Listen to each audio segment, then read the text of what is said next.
Holy Bat Collectibles toy fans, D21 Beast here, back with another Batman 66 review for you guys here today. And today we're looking at the 1966 Batmobile released by Mattel. You guys may remember that recently I took a look at a Batman figure 3-pack with Batgirl, Robin, and Batman, and that 3-pack was based off the same 1966 series, and once I had that 3-pack on my collection, I knew I wanted to get the Batmobile to go along with them. Now, at the time that I record this video, the Batmobile has actually been on the market for a couple of years, and the advantage to that is many websites are actually clearancing it out for as low as 20 bucks, so it was a steal of a find for me to find at such a good price point, especially considering that this car used to retail upwards of $70. Now, the packaging for this car is pretty cool. We do have an elongated window box packaging that does feature the car inside, and we have the logo for the Batman TV series in the upper left. On the sides of the packaging, we've got some animated versions of what this car looks like. At the top of the packaging, we've got the bat signal. And on the back side of this packaging, we've got a description of the car, as well as some other animated Batman images, followed by a lineup of some figures that were available from this toy line. You may be thinking the review is going to stop there, but never you worry, toy fans, my Batmania doesn't stop there. I've got another pretty cool item that kind of goes along with this Batmobile that we're also going to be looking at today. Yes, toy fans, in this same video, we are also going to be looking at the Batman to the Batcave playset, also released by Mattel in 2015. This is an amazing playset that looks like it has a lot of accessories, including the classic Bat computer, and a nice display stand that kind of creates the interior of the Batcave as well, and it looks like we've got a Batman with an interchangeable Adam West / Bruce Wayne head. A really cool set to be sure. On the top of the packaging, we've got that bat signal design, just like we saw in the figure 3-pack and the Batmobile. On the side, we've got an image of Batman. On the other side, we have another image of Batman. Then on the back, we do have a third image of Batman, as well as a description of this figure. Go ahead and pause now to read that. And at the bottom, we've got a lineup of some other figures that were available from this wave. Alright, toy fans, it looks like this will be a pretty exciting review. Let's go ahead and get this to the Batcave playset, as well as the Batmobile opened up, and see what they're all about. Here it is, toy fans. We're going to start with the 1966 Batmobile. Originally, this car was designed by Hollywood custom legend George Barris, and he actually modified a 1955 Lincoln Futura car into the Batmobile that we know and love today. Out of the box, in appearance, this Batmobile is actually really cool. There's a nice glossy black paint going all the way down the body of the car, and a nice red highlighting going on as well, just like it looked in the show. As you can see here, we do have the Bat logos on the wheels. We also have the Bat logo on the door. We've got appropriate painting here at the top, silver that goes around the windows of the car. And there's a nice attention to detail inside the cockpit. We have some nice detail here on the fire hydrant. You'll notice here that there's also a siren light on top, as well as these fins with lights on top of them. They're a soft rubbery plastic. We've got the stick shift here that's also a soft rubbery plastic. It moves all around. We got what might be a dipstick or an ejector seat. It's also a soft piece of plastic. We've got the bat phone inside, which is a really nice touch. It's also soft plastic. The steering wheel is also soft plastic, but does rotate. And then we have some paint applied to the dash of the vehicle as well. Even here under the window, you'll see there's some multicolored lights. We've also got the antenna. I think it was also used as a laser at one point. And then on the back, we also have the characteristic pipes coming out of the back that shot various things on the show, including flares. And then we also have a set of fully functioning seatbelts. You'll see here the buckles have been painted. These do slide in and out of the console on the car. They are a bit tricky to fasten around the figure once they're in the car. I almost wish the seatbelts just weren't even there.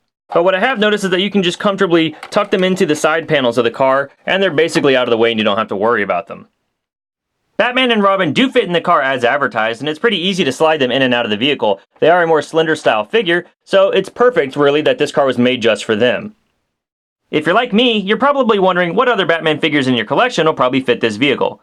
Well, unfortunately, you're going to have trouble fitting anybody who's not a Batman 66 figure inside this Batmobile. As you see here with the Dark Knight Batman and the DC Icons Batman, neither figure really fits. And it has to do with a combination of factors. The capes on these guys kind of get in the way. Icons Batman is a bit softer, but then his hips are a little wider than the actual Dark Knight Batman, and both of these guys have a pretty broad shoulder span that's actually bigger than the Adam West Batman figure this car was designed for. And while this car does seem to fit slightly smaller scale 6-inch figures, fear not, Marvel fans, as you can easily rewrite canon and fit in a pair of Parkers if that's what you want to do. And if you really want to mess with continuity, I even managed to fit in the X-Men Classic Cyclops from Toy Biz and the Movie Masters Green Lantern figure from Mattel. Towards the front of the car, the grille has been painted mostly cleanly. On the back of the car, we've got more of those red highlights, and we even have paint detail added to the license plate of the vehicle. Now, while the paint on the body of this vehicle does appear to be show accurate, it's not consistent throughout the vehicle. I'm noticing here on the back right fin that the paint isn't as solid as it is on the opposite side of the car. And as we scan down the left and right sides of this car, you may notice some other slight imperfections in the paint job. All four wheels on this car do roll comfortably. The car glides back and forth pretty nicely. The wheels, though, are hard plastic, not rubber like I initially expected them to be. While the top portions of this car look pretty show accurate, the underside of the car is sadly fairly generic. You've got some vague engine and muffler pieces, but really there's nothing to look at down here. So at its core, this car does look pretty cool from the outside, and I like that, but I definitely have some gripes about it as well. The car itself is very hollow feeling and plasticky. I don't know if that's coming through on the camera, but it almost echoes when you tap on it. And there is no sort of electronics or any motorized pieces. The doors don't actually open, they're just part of the sculpt. The trunk doesn't open, the hood doesn't open. I mean, all there is here is the car that you're looking at. And had I paid upwards of $70 for this thing, I'd probably be feeling pretty ripped off. Fortunately, for about $20, I think that price point is absolutely perfect. So if you're looking to get the car and you've been sitting on it for a while, now is definitely the time to buy before you can't get it at all and the prices go back up. Now let's go ahead and move on to our Batcave playset. Alright, toy fans, here we have the Batman to the Batcave playset out of the packaging, and I've got to say, I absolutely love the accessories on this thing. I love the back computer, I love the display card. What I absolutely am frustrated beyond all measure with is that Batman figure. This is a Batman figure that's supposed to have a removable head. We have this very nice Adam West head sculpt, as you can see here. It looks more or less like Adam West. I mean, not too many complaints about it, but it's a great looking head sculpt, but it's supposed to be interchangeable. Why then did Mattel choose to package this Batman figure with a hard, brittle, well, there you go, with a hard, brittle peg coming out of the body of this figure? There's a ball on the end of that side, and then there's a ball on the end of the peg that's now stuck into my Batman's head. And I had to pull and pull and pull, and I couldn't get the head off, but I figured, hey, it's supposed to be removable, so I just gave it a good pop, and it did just that. It popped right off the figure body. So now I've got this, I don't know, Batsuit mannequin for my Batcave. I'm really frustrated at the quality control on that figure. Fortunately, as you guys know, I've already reviewed a 3-pack with Batman, so I have an extra Batman figure. Sadly, his head's not removable, but arguably that one wasn't either. But I just wish I didn't break my Batman figure right when I got him out of the box. I'm so frustrated about that. I will say before I pop the head off, the articulation on this Batman figure was nearly identical to what we saw with the 3-pack, with the exception that the head was actually able to look up and down, which I thought was really nice. I think that's due to the, I don't know, barbell-shaped peg inside this Batman neck, but man, why did they choose to build it that way? I'm so mad about that. Anyway, let's move past the shoddy figure design and take a look at what else we have here. I love the Shakespeare's bust that we have here. You can see it's just bronze just like it was in the show. It's a full Shakespeare's bust.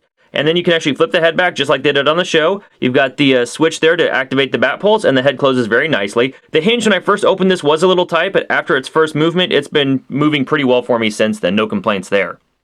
We also have these 4 bat spray canisters. Now all of them actually say bat spray repellent. Sadly, I wish I got a little more creative, like having the shark spray or the anti-laugh spray or whatever they wanted to do. It's nice having these accessories, but I do wish they just got a little more creative with them. The paint on them is very clean. They are a little bit difficult to actually get in Batman's hands, unfortunately, but I still think it's nice to have them. Next, we have this accessory that I sadly do not recognize from the show, and if you guys know, definitely let me know in the comments below. It's almost a modified bullhorn. I don't think it's still supposed to be a bullhorn. I get the impression it's supposed to be a scanning device, or I don't know, maybe some sort of magnet gun, who knows. I can't quite make out what the sculpted detail is on the end of this, but, you know, it's a fun little device. The strap is rather rigid, so you're not really going to hang it around your Batman figure, but the handle is sturdy enough that it will fit into his hand quite nicely.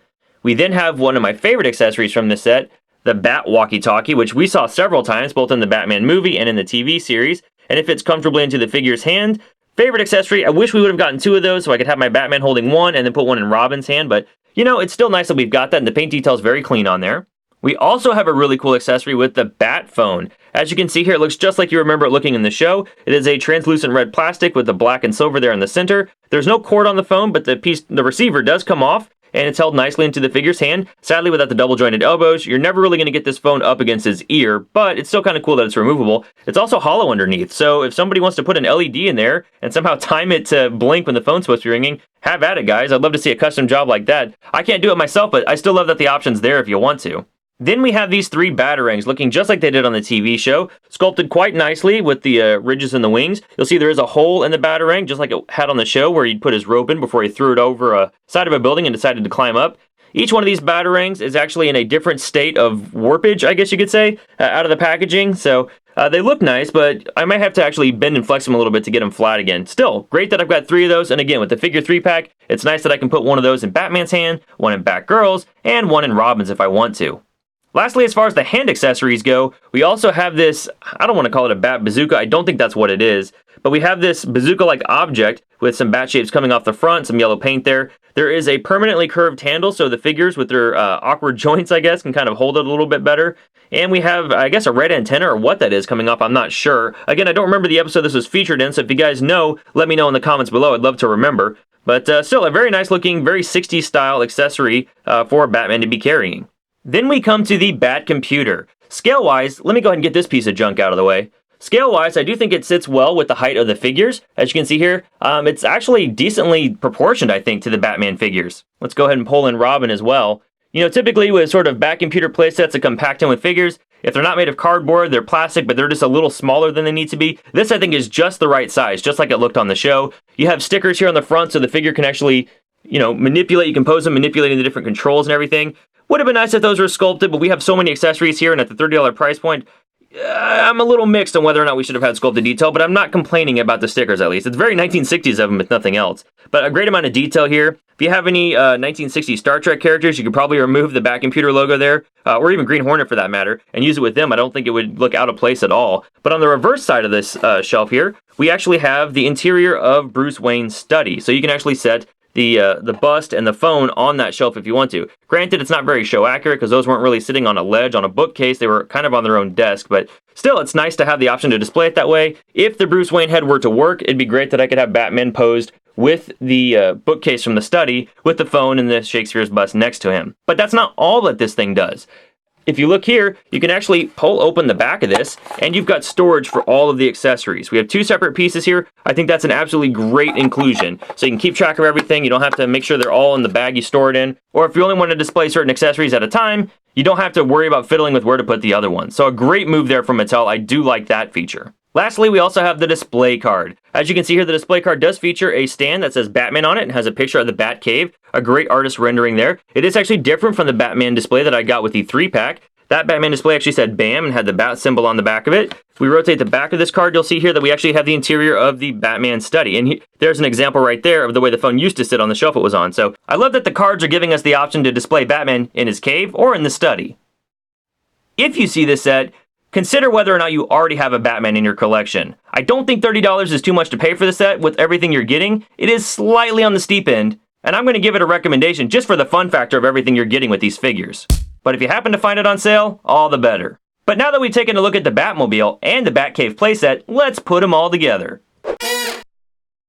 And here we have the Batcave, about as complete as you can get it at this point with everything Mattel has given us. I really love the way these pieces play together. Yes, I know Batgirl was rarely in the Batcave, but I wanted to throw her in there for fun. But I'm really enjoying the car and all the accessories we got with the To the Batcave playset.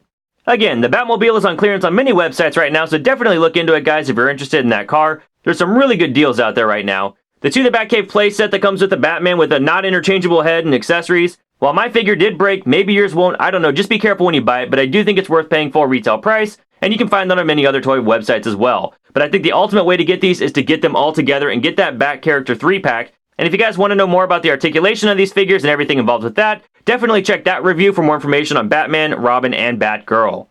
Well, that's my review, guys, of the 66 Batmobile and the To the Batcave playset. Of all the Batman 66 toys I've reviewed from Mattel recently, let me know in the comments below which one was your favorite. Personally, if I had to rank them, I would say the 3-pack followed by the car followed by the To the Batcave playset.